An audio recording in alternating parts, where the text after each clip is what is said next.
हाँ दोस्तों, आप सभी लोगों का आपके अपने चहते YouTube channel physics with concept पर तहे दिल से हार्दिक स्वागत और अभिनंदन है। तो दोस्तों, आज की क्लास में हम सभी लोग एक बहुत ही शानदार जानदार टॉपिक को देखने वाले हैं और उस टॉपिक का नाम है कूलॉम के नियम का सदिश रूप, जो दोस्तों आपके एग्जाम में आपको 2 नंबर कम से कम दिला के रहेगा। तो आज इस शानदार क्लास में इस जानदार टॉपिक को बहुत ही बढ़िया तरीके से, बहुत ही शानदार तरीके से समझते हैं और इस तरीके से समझते हैं कि अगर एग्जाम में आ गया तो इसको बिना छोड़े आना नहीं है, ठीक है, इसको करके ही आना है। तो शुरू करते हैं दोस्तों इस क्लास को। तो कूलॉम के नियम का सदिश रूप समझते हैं। तो मैंने आपको पिछली क्लास में कूलॉम के नियम को बहुत ही बढ़िया तरीके से समझा दिया हुआ था। उम्मीद है कि आप सभी लोगों ने कूलॉम के नियम को बढ़िया तरीके से समझ लिया हुआ है, ठीक है। अब इस क्लास में हम लोग कूलॉम के नियम का सदिश रूप देखने वाले हैं। तो कूलॉम के नियम में कितने आवेश होते हैं? तो आप कहेंगे 2 आवेश होते हैं, ठीक है। कूलॉम के नियम में कितने आवेश होते हैं? 2। तो मैं मान लेता हूं 2 आवेश हमारे Q1 और Q2 है। 2 आवेश हमारे कौन कौन है? Q1 और Q2 है। और ये हमारा क्या कहलाता? मूल बिंदु। इसे क्या बोलते हैं? मूल बिंदु।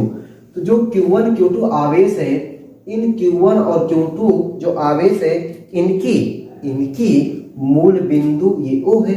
इस मूल बिंदु O के सापेक्ष है Q1 का जो स्थिति सदिश है उसको हमने मान लिया R1 वेक्टर। केवल R1 मानते तो दूरी कहलाता।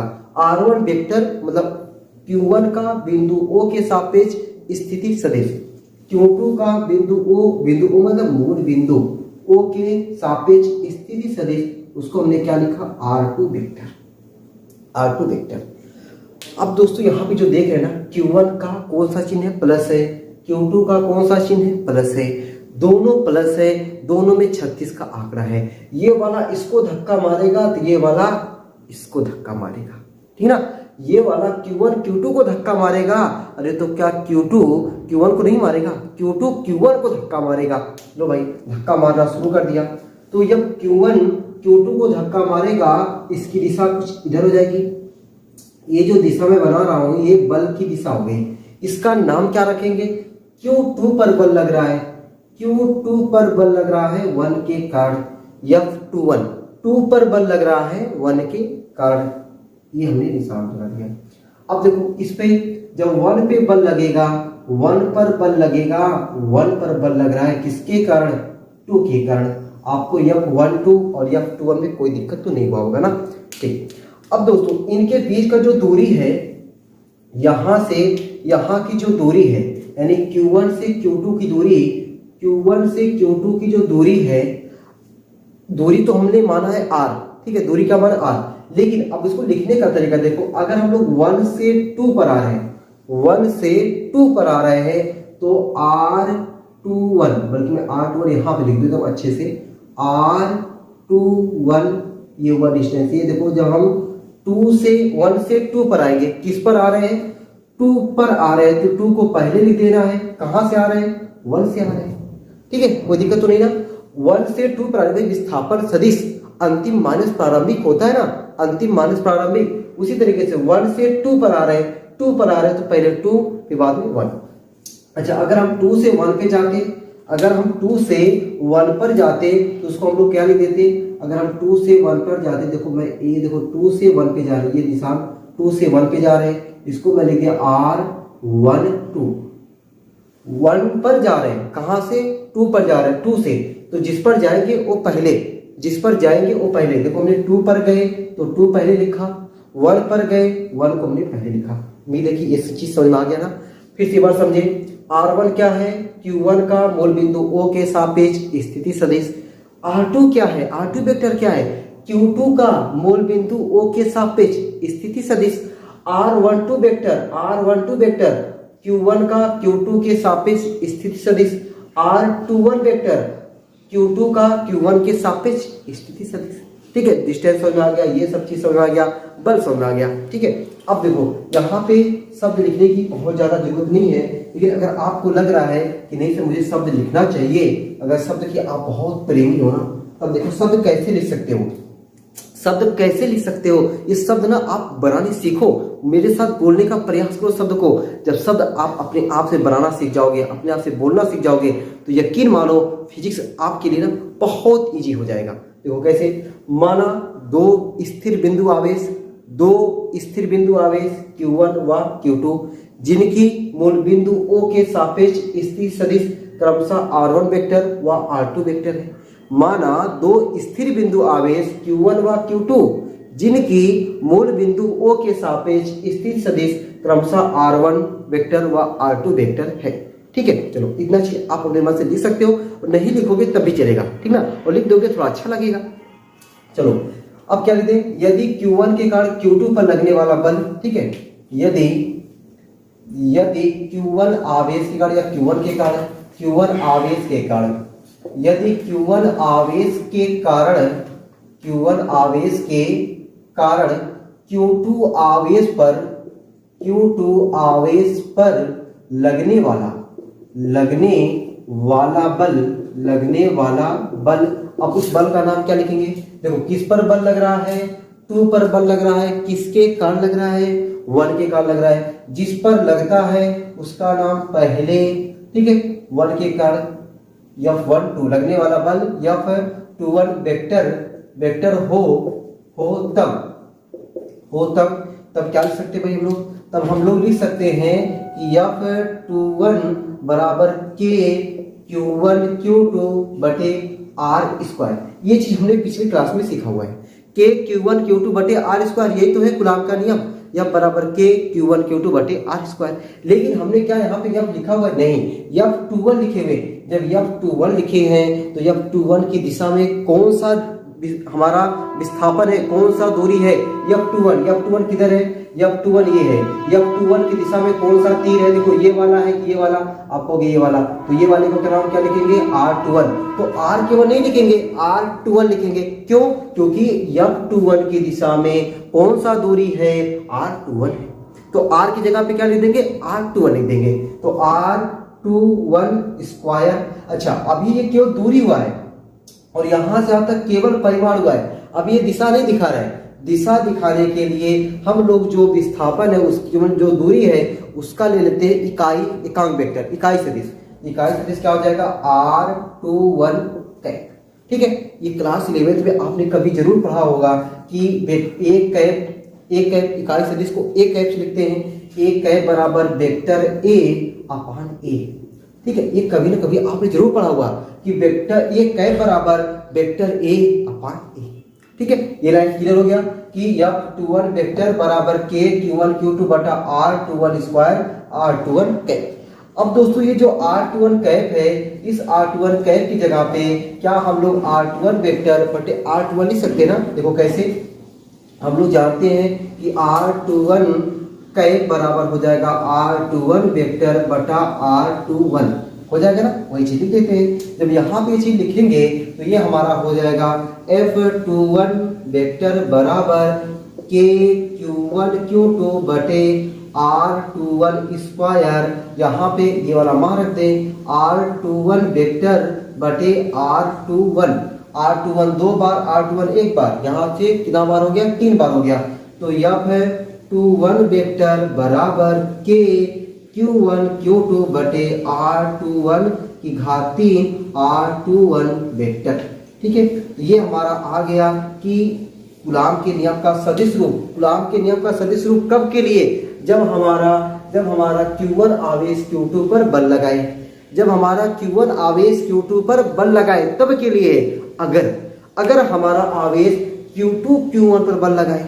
ठीक है, इसी प्रकार हम लोग क्या लिख सकते हैं, इसी प्रकार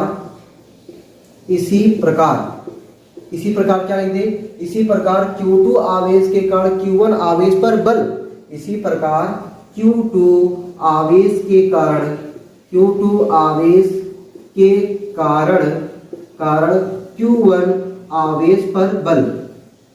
आवेश पर बल। अब देखो क्या हो जाएगा, Q1 आवेश पर बल, किस पे बल लग रहा है, 1 पर लग रहा है, तो 1 आपको पहले लिखना पड़ेगा। 1 किसके कारण लग रहा है, 2 के कारण लग रहा है, 2 आपको बाद में देना पड़ेगा। F12 वेक्टर, अब देखो ध्यान से देखो, यहाँ पे 2 1 हुआ है तो यहाँ पे 2 1 हुआ है, यहाँ पे 1 2 हुआ है तो डिस्टेंस पे क्या हो जाएगा 1 2 हो जाएगा। यहाँ पे अगर 2 1 हुआ है, यहाँ पे 2 1 हुआ है, यहाँ पे 2 1 था तो यहाँ पे 2 1 हुआ, यहाँ पे 1 2 है तो डिस्टेंस में क्या होगा 1 2 ही होगा। तो क्या लिखते K Q1 Q2 बटे R12 क्यूब R12 वेक्टर। ठीक, ये हमारा आ गया कब के लिए, जब हमारा आवेश Q2 Q1 पर बल Q2 आवेश के कारण Q1 पर बल मतलब 1 पर बल लगे 2 के कारण तब के लिए। ठीक है, चलो अब थोड़ा ध्यान समझना कि यहाँ पे जो R, यहाँ से देखो ये डिस्टेंस, ये जो मैं यहाँ से यहाँ कर रहा हूँ ये वाला, ये डिस्टेंस जो है, ये डिस्टेंस जितना है वही डिस्टेंस आपका, यानी ये जो लंबाई है, ये लंबाई यानी R21 कहें, इसी को हम लोग R12 कहें, दोनों लंबाई में क्या है बराबर है। ये दोनों जो माप है ये लंबाई में बराबर है, लेकिन दिशा की बात करें तो दिशा में क्या है अलग अलग है। दिशा में क्या है अलग अलग है। देखो एक की तीर इधर की तरफ है, एक की तीर इधर की तरफ है, दोनों क्या है दिशा में अलग अलग है, लेकिन परिमाण में क्या है बराबर है।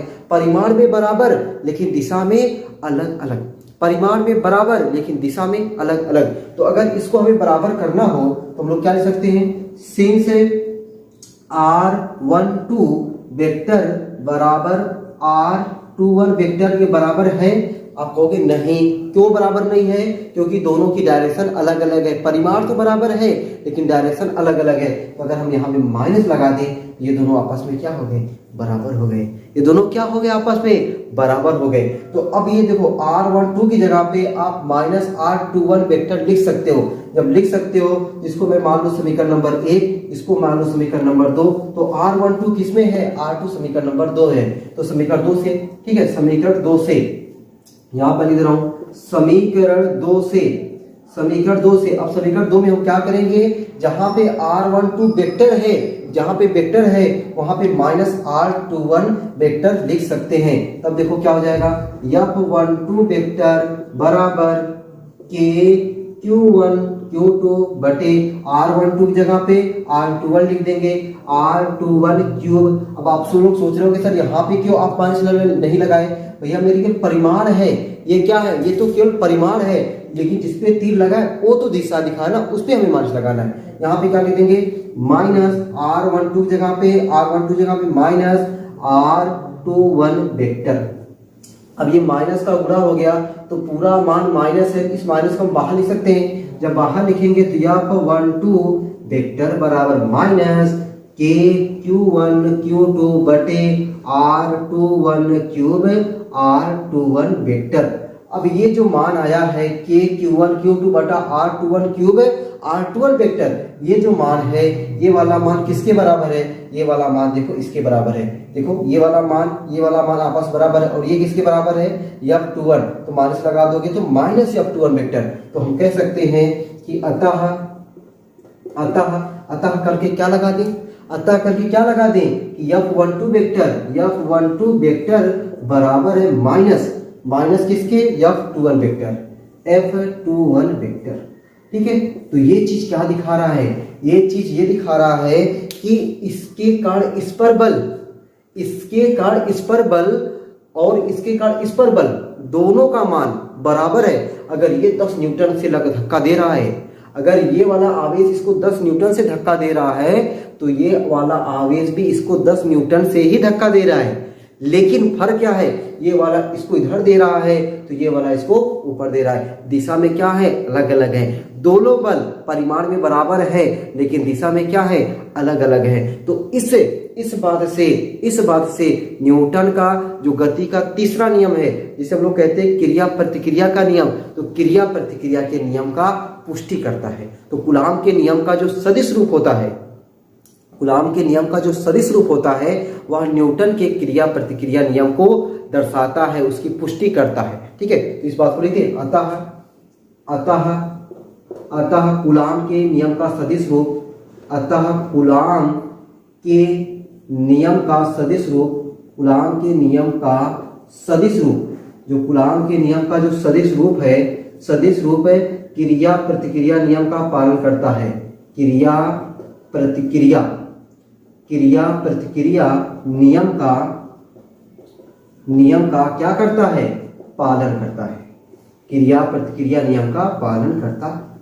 ठीक है, तो ये आपके लिए एकदम आसान था, कुछ था नहीं इसमें, ठीक ना।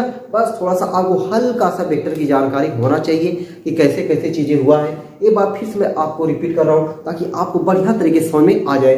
ये हमारा Q1 आवेश है, ये Q2 आवेश है। Q1 आवेश का मूल बिंदु O के सापेक्ष स्थिति सदिश R1 है। Q2 का मूल बिंदु O के सापेक्ष स्थिति सदिश R2 है। 2 पर बल लग रहा है 1 के कारण, इसको हमने लिखा F21 वेक्टर। 1 पर बल लग रहा है 2 के कारण F12 वेक्टर लिखा। डिस्टेंस आपको ध्यान देना है 1 से 2 पर आ रहे हैं, जिस पर आते उसको ना पहले R21, 1 से 2 पर जा रहे थे तो R21 लिखा, 2 से 1 पर जा रहे थे तो R12 वेक्टर लिखा। जितनी लंबाई ये वाली है यानी R21 है, उतनी लंबाई R12 है। दोनों लंबाइयां आपस में बराबर है, बस फर्क क्या है, दोनों की दिशा। ये वाली लंबाई इधर की दिशा में, ये वाली लंबाई इधर की दिशा में है। विस्थापन लोगे तो आपको दिशा लेना पड़ेगा, दूरी लोगे तो आपको केवल परिमाण लेना पड़ेगा। ठीक है, तो कूलॉम का नियम हमने पहले से पढ़ के रखा है कि F बराबर K Q1 Q2 बटे R स्क्वायर। तो अगर हम F12 लेंगे तो F12 की दिशा में हमें विस्थापन लेना पड़ेगा। F12 हमारा इधर है, F12 ये F21 ये है। F21 की दिशा में विस्थापन कौन सा है, R21 है। ठीक है, R21 हमने ले लिया। हमें वेक्टर के रूप में लिखना है, यहाँ पे इकाई सदिश लगा देंगे, बस इतनी सी बात है। वही चीज यहाँ पे हुआ है। तो उम्मीद करता हूँ कि आपको ये क्लास यानी कूलॉम के नियम का सदिश रूप आपको बढ़िया तरीके से समझ में आ गया होगा, कोई दिक्कत कोई परेशानी नहीं रह गया होगा। ठीक है, फिर मिलते हैं आपको अगली क्लास में। ऐसे ही अगर आपको चीजें समझ में आती रहती है तो आप लोग इस चैनल को ज्यादा से ज्यादा लोगों तक पहुंचाने का जरूर प्रयास करें। ठीक है, चलो फिर मिलते हैं आपको अगली क्लास में, तब तक के लिए सबको बाय बाय।